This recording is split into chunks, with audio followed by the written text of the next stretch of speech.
les changements apportés aux légendes en saison 27. Alors tout d'abord, Valkyrie a reçu un énorme buff au niveau de sa capacité passive, donc son jetpack qui lui permet de voler. Le cooldown de celui-ci a été énormément réduit. Et ensuite, la vitesse de déplacement quand vous utilisez le jetpack a été énormément augmentée. Ensuite, sa capacité tactique, quant à elle, a également reçu un gros buff, comme par exemple, elle ne stun et ne fait plus de dégâts à vous-même. Il y a désormais un léger scan quand vous touchez des ennemis avec la capacité. Elle met en cooldown les capacités de mouvement des gens qu'elle touche. Le cooldown a été réduit. C'est désormais plus facile de toucher les ennemis même quand vous êtes à l'intérieur d'un bâtiment. Et la distance maximale a été augmentée, donc vraiment un très gros buff. Et au niveau de sa capacité ultime, elle a également été buff. Vous pouvez désormais vous envoler plus haut. Le cooldown, il a été réduit. Vous décollez également plus rapidement. Et elle peut désormais également utiliser sa capacité tactique quand elle est en plein vol. Et finalement, elle a aussi deux nouvelles améliorations au niveau 3. Une qui lui permet de décoller 2 fois plus rapidement avec sa capacité ultime. Et une deuxième amélioration qui permet d'améliorer le maniement de son jetpack, la vitesse, ainsi que la consommation d'essence. Ensuite, gros buff pour Rempart, notamment au niveau de sa capacité tactique, donc les murs qu'elle pose au sol. Ces murs-là vont désormais évoluer avec votre shield. Donc plus vous avez un shield de niveau élevé, plus vos murs auront de points de vie. Ces murs-là vont désormais avoir un petit toit au-dessus d'eux pour vous permettre de vous couvrir à la verticale. Les murs vont désormais se charger quand ils prennent des dégâts ou alors quand vous faites des dégâts à travers le mur. Et cette charge va donner un speed boost quand vous allez passer par-dessus le mur. Et en fonction du niveau de la charge du mur, ce speed boost peut durer jusqu'à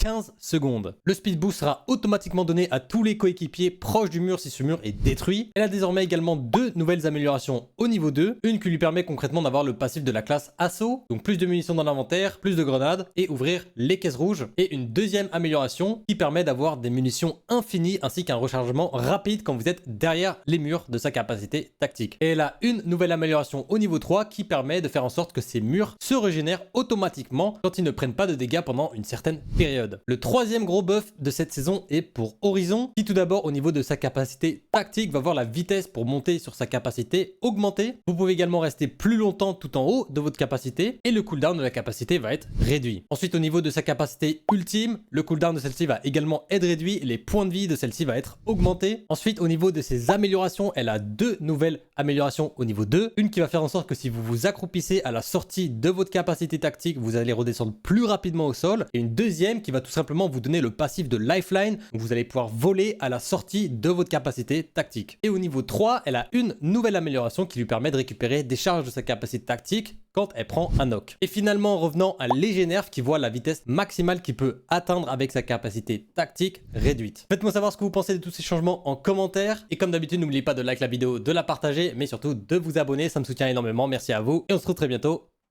pour une nouvelle vidéo.